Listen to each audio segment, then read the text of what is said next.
시청자 여러분 안녕하십니까? LCB 뉴스 아나운서 이수환입니다. 최근 우리 학교엔 많은 변화가 일어나고 있는데요. 전공 자율선택제 확대를 위한 학부대학부터 중앙도서관 리모델링 공사까지 학생들을 위한 여러 사업이 진행되고 있습니다. 학부대학 출범식과 스누커먼즈 중앙도서관 개관식 행사 현장을 마서빈 기자가 다녀왔습니다.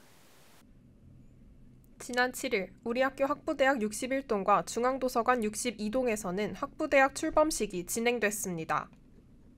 관악캠퍼스 종합화 50주년을 맞아 3월 1일 공식 출범한 학부대학은 기존 기초교육원의 역할을 계승해 정규 교과뿐 아니라 다양한 학생 지원 비교과 프로그램을 운영합니다.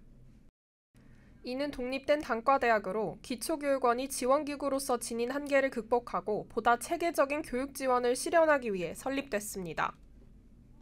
이에 따라 학부대학은 학문간 경계 허물기와 융합, 글로벌 교육 확대라는 교육 철학을 반영해 학문의 토대, 지성의 열쇠, 베리타스, 지성의 확장의 4가지 영역으로 구성된 공통 교육 과정을 마련했습니다.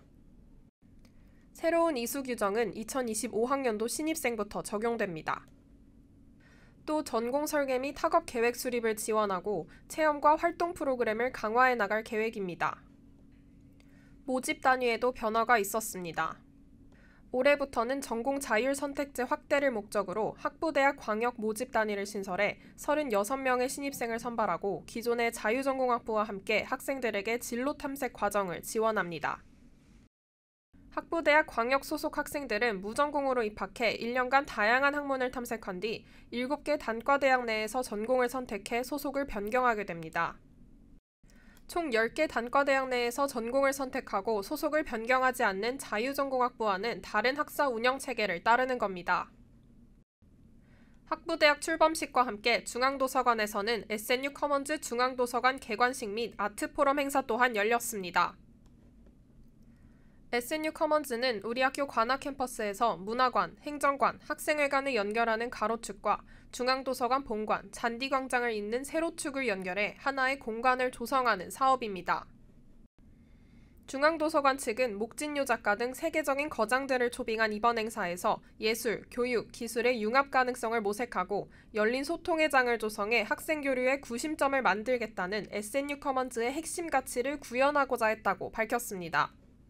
재탄생한 중앙도서관 본관 1층에는 지식문화의 전당 및 첨단 미디어 복합문화공간, 학부대학 스튜디오가 조성됐으며 2층에는 학부대학 강의실과 세미나실이 마련됐습니다. 이번 학기부터 신입생 4,200여 명을 대상으로 한 학부대학 베리타스 강의가 이곳에서 진행되며 그 밖에도 다양한 행사와 전시 공간으로 활용될 예정입니다. 이번 중앙도서관 개관을 시작으로 SNU 커먼즈 사업은 지속적으로 추진될 계획입니다. 학부대학 출범과 SNU 커먼즈 사업을 통해 우리 학교 학생들이 더욱 다양한 학문적 경험을 쌓고 활발한 교류를 이어갈 수 있기를 기대합니다. LCB 뉴스 마서빈입니다. 다음 소식입니다. 우리 학교 자체 직원 7인이 제기한 차별 시정 소송의 항소심에서 원고 승소 판결이 나며 고용 형태에 따른 차별 문제가 다시 주목받고 있습니다. 아직 상고의 가능성이 남아있는 만큼 최종 판결까지는 조금 더 지켜봐야 할 것으로 보이는데요.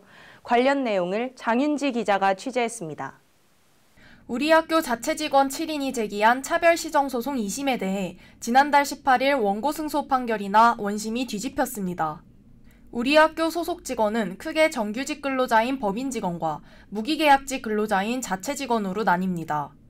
지난 2020년 제기된 해당 소송은 우리 학교 자체 직원 7인이 법인 직원과의 부당한 임금 차별을 시정하라며 학교를 상대로 제기했습니다. 이들은 법인 직원과 달리 정근수당과 명절 휴가비 등의 각 수당을 일부 혹은 전부 지급받지 못했다며 미지급된 임금의 차액을 청구했습니다. 해당 소송은 지난 2023년 1심에서 원고 패소 판결을 받았으나 이번 항소심에서는 원고 승소 판결을 받았습니다. 판결이 뒤집힌 것은 근로기준법 제6조의 적용 요건 때문입니다. 근로기준법 제6조는 사회적 신분을 근거로 근로조건에 대해 차별적으로 처우하는 것을 금지합니다. 자체 직원에 대한 차별에 해당 조항이 적용되기 위해서는 자체 직원이라는 고용 형태가 사회적 신분에 해당하고 자체 직원과 법인 직원이 동일한 비교 집단에 속해야 합니다. 그동안 학내 비슷한 사안의 판결에서 자체 직원에 대한 차별은 이 두 가지 요건을 충족하지 못해 근로기준법상의 차별적 처우로 인정받지 못했습니다. 일례로 재작년 법원은 우리 학교 자체 직원 292명이 제기한 소송에 대해 자체 직원이라는 고용 형태가 사회적 신분에 해당하지 않는다고 판결했습니다. 자체 직원은 근로자가 스스로 선택한 고용 형태이고 다른 형태로의 변경이 가능하기 때문에 사회적 신분으로 보기 어렵다는 것입니다. 또한 이번 항소심의 1심에서는 법인 직원과 자체 직원이 동일한 비교 집단에 속하지 않는다며 원고 패소를 판결하기도 했습니다. 그러나 이번 항소심에서는 이례적으로 이러한 차별이 사회적 신분과 동일한 비교 집단의 요건을 모두 충족하기 때문에 차별적 처우에 해당한다고 판단했습니다. 원고 당사자 중 한 명인 송호연 대학노조 서울대 지부장은 취재진과의 인터뷰에서 해당 판결의 의의를 밝혔습니다. 법원에서 무기계약직 차별을 이제 보다 엄격한 기준에서 판단을 했다고 저희는 보여지고, 실제로 수행하고 있는 업무를 기준으로 해서 동일한 가치의 노동을 수행하고 있다라고 봐서 고용 형태를 이유로 차별할 수 없다라는 점을 법원에서 판단한 거라고 저는 긍정적으로 생각합니다. 이번 판단이 정규직인 법인 직원과 무기계약 직원 간의 이제 구조적 차별 문제를, 그리고 차별적 임금 체계 전반을 문제시하는 중요한 판례로 의미를 부여할 수 있겠다, 이런 생각이 듭니다. 판결에 대해 대학노조는 기자회견을 열어 무기계약직 처우 개선을 위한 적극적 조치를 요구하였고, 학내 단체 비정규직 없는 서울대 만들기 공동행동도 성명문을 발표했습니다. 학교 측에 얘기하고 싶은 거는 불필요한 상고는 철회해라. 그리고 엄밀하게 2심 재판부에서 판단을 했던 만큼 수용하고 무기계약직 처우 개선에 힘을 써라 라는 얘기를 주문하고 싶어요. 학교 측은 추후 계획을 물어보는 취재진의 질문에 상고를 준비 중이라고 답했습니다. 고용구조에 따라 학내 직원을 차별하는 것의 부당성은 지속적으로 제기되어 왔습니다. 이번 항소심에서의 이례적 판결은 자체 직원 차별 문제에 대한 학내 논의에 법률적 근거를 제공할 것으로 보입니다. 그러나 아직 상고심의 가능성이 남아있는 만큼 차별의 부당성에 대한 이번 소송이 어떤 결론에 이르게 될지 지속적 관심이 필요한 순간입니다. SB 뉴스 장윤지입니다. 3월 셋째 주 단신입니다.